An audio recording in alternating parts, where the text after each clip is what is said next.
नमस्कार, मैं हूं सुजाता गहलोत और आप देख रहे हैं इम्पैक्ट भारत टीवी। आज की सबसे बड़ी और महत्वपूर्ण खबर हम आपको बताने जा रहे हैं। आज हम बात करेंगे उत्तर प्रदेश की राजधानी लखनऊ के उस दर्दनाक हादसे की जिसने पूरे देश को झंझोर कर रख दिया। लखनऊ के अलीगंज इलाके में स्थित एक कोचिंग और एनिमेशन ट्रेनिंग सेंटर में लगी भीषण आग ने 15 छात्रों की जिंदगी छीन ली। कई छात्र घायल हुए, कई परिवारों के सपने राख हो गए और एक बार फिर देश में अग्नि सुरक्षा व्यवस्था पर बड़े सवाल खड़े हो गए हैं। 22 जून सन 2026 की दोपहर लगभग 3 बजे लखनऊ के अलीगंज क्षेत्र स्थित एक व्यावसायिक भवन में अचानक आग लगने की सूचना मिली। इस 3 मंजिला इमारत में कोचिंग सेंटर, एनिमेशन ट्रेनिंग संस्थान, लाइब्रेरी और अन्य व्यावसायिक प्रतिष्ठान संचालित हो रहे थे। देखते ही देखते आग ने विकराल रूप धारण कर लिया और पूरी इमारत धुएं से भर गई। प्रत्यक्षदर्शियों के अनुसार आग इतनी तेजी से फैली कि अंदर मौजूद छात्रों को बाहर निकलने तक का मौका नहीं मिला। कुछ छात्र बाथरूम में छिप गए, कुछ ने खिड़कियों से कूदकर अपनी जान बचाने की कोशिश की और कई छात्र धुएं के बीच फंस गए। शुरुआत में कुछ लोगों के फंसे होने की सूचना मिली थी, लेकिन जैसे जैसे राहत एवं बचाव कार्य आगे बढ़ा, मृतकों की संख्या बढ़ती गई। अधिकारियों के अनुसार इस हादसे में कम से कम 15 लोगों की मौत हुई, जिनमें अधिकांश छात्र थे। कई घायलों को तत्काल king George medical university KGMU पहुंचाया गया, जहां उनका इलाज जारी है। लगभग 21 से 22 छात्रों को अस्पताल लाया गया था। हालांकि फॉरेंसिक और तकनीकी जांच अभी जारी ही है, लेकिन शुरुआती रिपोर्टों में शॉर्ट सर्किट की आशंका जताई गई है। अधिकारियों ने स्पष्ट किया है कि आग के वास्तविक कारणों का पता लगने के लिए विस्तृत जांच की जा रही है, लेकिन सबसे बड़ा सवाल यह है कि क्या इमारत में फायर NOC थी? क्या आपातकालीन निकास मौजूद था? क्या अग्निशमन उपकरण कार्यरत थे? क्या भवन निर्माण नियमों का पालन किया गया था? इन्हीं सवालों के जवाब अब जांच एजेंसियां तलाश रही हैं। आग लगने की सूचना मिलते ही दमकल विभाग, पुलिस और प्रशासन की टीमें मौके पर पहुंची। दमकल कर्मियों ने घंटों की मशक्कत के बाद आग पर काबू पाया। कई छात्रों को धुएं से भरे कमरों से बाहर निकाला गया। कुछ स्थानों पर दीवारों को तोड़कर भी लोगों तक पहुंचने की कोशिश की गई।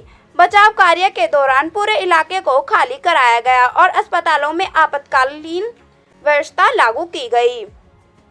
हादसे की जानकारी मिलते ही मुख्यमंत्री योगी आदित्यनाथ जी ने तत्काल राहत एवं बचाव कार्य तेज करने के निर्देश दिए। मुख्यमंत्री जी ने वरिष्ठ अधिकारियों को मौके पर भेजा, घायलों को सर्वोत्तम चिकित्सा सुविधा उपलब्ध कराने के आदेश दिए।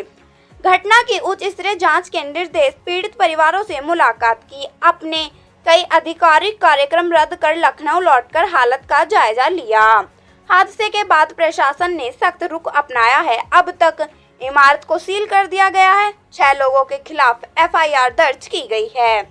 कई आरोपियों को गिरफ्तार कर लिया गया है। 4 अधिकारियों को निलंबित किया गया है।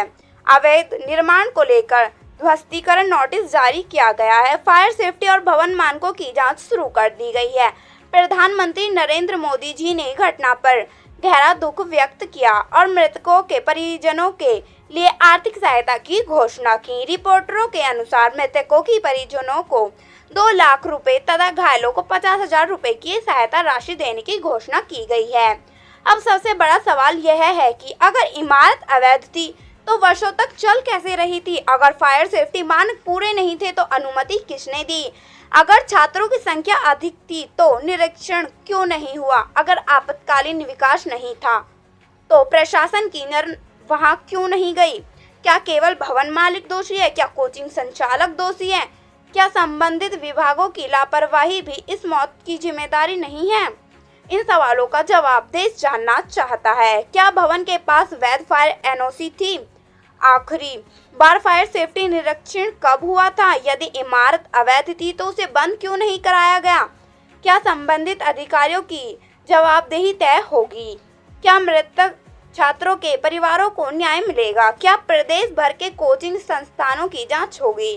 क्या इस हादसे के बाद अग्नि सुरक्षा कानून और सख्त किए जाएंगे? 15 परिवार आज अपने बच्चों का इंतजार कर रहे थे, लेकिन घर लौटने केवल शव। किसी का बेटा डॉक्टर बनने का सपना देख रहा था, कोई इंजीनियर बनने का निकला था, कोई अपने परिवार की उम्मीद था, लेकिन लापरवाही, अव्यवस्था और सुरक्षा मानकों की अनदेखी ने इन सपनों को हमेशा के लिए बुझा दिया। यह केवल एक हादसा नहीं है, यह व्यवस्था के लिए चेतावनी है। जब तक जिम्मेदार लोगों पर कठोर कार्रवाई नहीं होगी, तब तक ऐसे हादसे दोहराए जाते रहेंगे। फिलहाल लखनऊ शोक में है, पूरा देश पीड़ित परिवारों के साथ खड़ा है और हर कोई यही पूछ रहा है, इन 15 मौतों का जिम्मेदार आखिरकार कौन है। इस पूरी घटना पर इम्पैक्ट भारत टीवी की नजर लगातार बनी हुई है। आगे जो भी अपडेट होगा आपको सबसे पहले दिखाएंगे। अभी के लिए इतना ही। देश दुनिया की सभी बड़ी खबरें सबसे पहले पाने के लिए देखते रहिए इम्पैक्ट भारत टीवी। देश दुनिया की सभी बड़ी खबरें सबसे पहले पाने के लिए देखते रहिए इम्पैक्ट भारत टीवी।